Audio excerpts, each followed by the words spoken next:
but they've really conceded the war because they know that fighting it will do too much collateral damage. So we're going to have runaway inflation.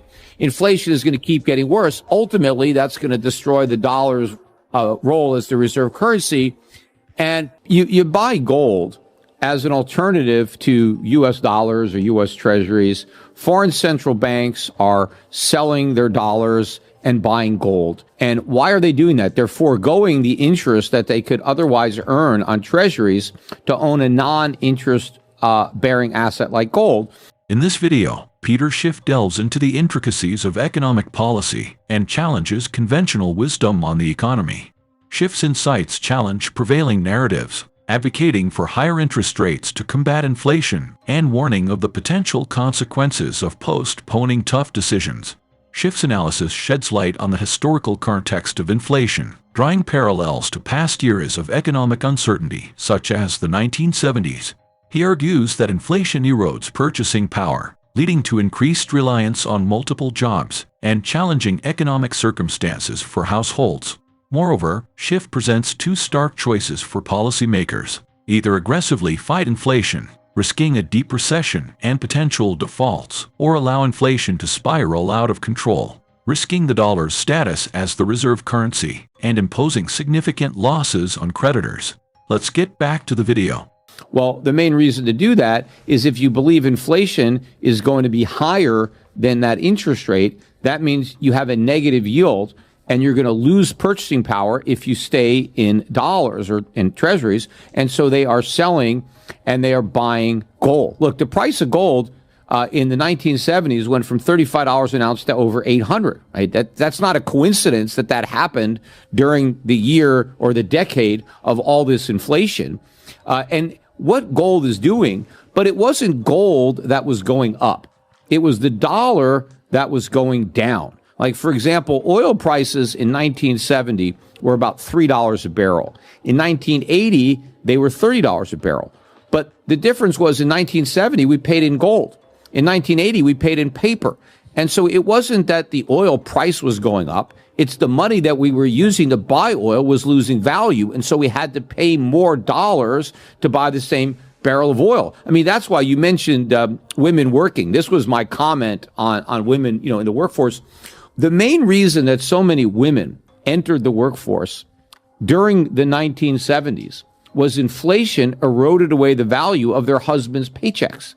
And so because inflation caused the husband's paycheck to lose so much purchasing power, his wife had to get a job to make up the difference. Now, part of it was also rising taxes. There was a lot of bracket creep during the 70s where inflation pushed people into higher brackets. But it's not like, women were just all liberated and all wanted to work. They were liberated when they didn't have to work. They got forced to work because it was the only way to pay the bills. Now, the comment I made more recently is that that's how we basically got through that time period. We had a spare laborer. We had somebody who could come off the bench onto the field and help out. And that's how families were able to survive because they now had a second breadwinner. But now you don't have that because most families, the husband and wife already work. So what are people doing now? How are people surviving this inflation? Well, look at the jobs reports that we get every month. We have all these jobs that are being created, 200,000, 300,000. What they don't tell you is these are all part-time jobs. We are net losing full-time jobs, and they're going to people who already have jobs. So people are working second and third jobs. Moonlighting is at an all-time high in America because that's the only way that people can pay the rent or put food on the table. People don't want these jobs. The creation of these jobs is not a good sign. It's a bad sign. It's not a sign of a strong labor market. It's a weak labor market. In a strong labor market, you can make it on one job. In a weak labor market, you need 2 or 3 jobs. And that's what's going on. We have to appreciate the fact that really, in earnest, it started in 2001, 2002, after the dot-com bubble burst, right? That's when the Fed first lowered rates to 1%. I mean, Greenspan made a lot of policy errors in the 90s as well, and that's kind of why the stock market bubble got as big as it did. But the policies really, went to, the sublime in 01 and 02 with the rate cuts that gave way to the housing bubble which led to the '08 financial crisis. But every time the Fed creates a misallocation of resources, malinvestment bubble, every time it pops, instead of allowing the market to fully correct for all the mistakes that were made in the past, right? The recession, as far as the business cycle goes, this boom-bust cycle, the boom is where the mistakes are made. The bust is where they get corrected. And you have to allow the market to do its job. But in the short run, that's painful because people lose their jobs, they lose money, and the voters don't like that. So there's always political pressure on the government, the Fed, to try to fight a recession when the recession is the cure. So fighting it simply makes the disease worse. But what they do is they keep creating more inflation, and it's kicking the can down the road and postponing the inevitable pain. But every time they do that, they make the underlying problem worse, and therefore the ultimate pain to resolve it, right, worse. And so my point is we are now at the final crossroads where the Fed has to pick the lesser of two evils, right? So on the one hand, it can fight the inflation that it created, that it with QE and all this, the expansion of its balance sheet, it can fight the inflation. But to do that means interest rates have to go much higher than they already are. They have to go high enough to force massive cuts in spending on the government level and on the household level. But our whole economy is based on spending right now. It's a bubble. And so they have to create a massive recession. It's not that recessions are necessary to fight inflation. It's just that what's necessary to fight inflation will also cause a recession because of the underlying nature of the economy. And this recession, which will have a housing market crash, a stock market crash, will result in a wave of defaults and failures.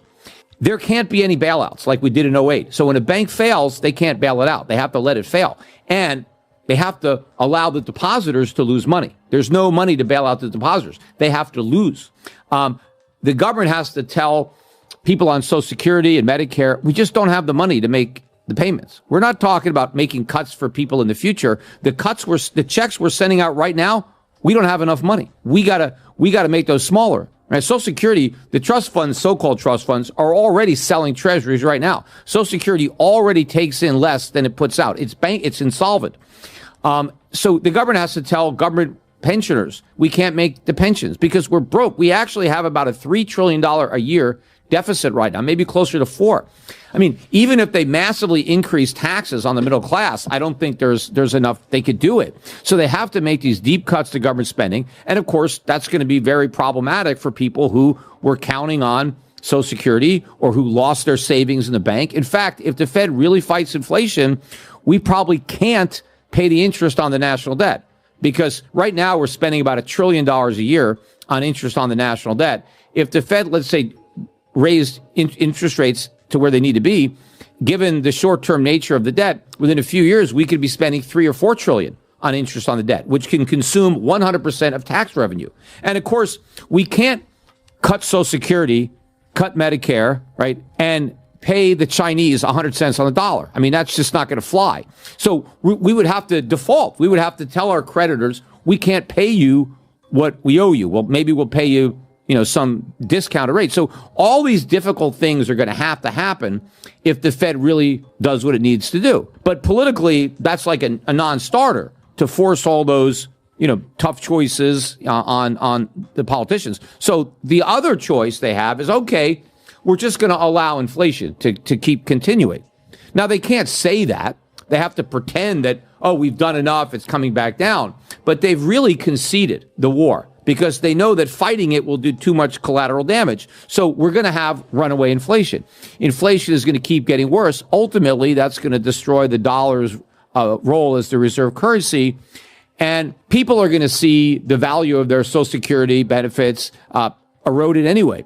The bondholders are not going to get paid. They're going to get inflated away. So the real losses that inflation is going to impose on all the government creditors, including people, that own dollars. In conclusion, Peter Schiff's insightful analysis challenges conventional economic wisdom, offering thought-provoking perspectives on inflation, monetary policy, and the potential consequences of policy decisions.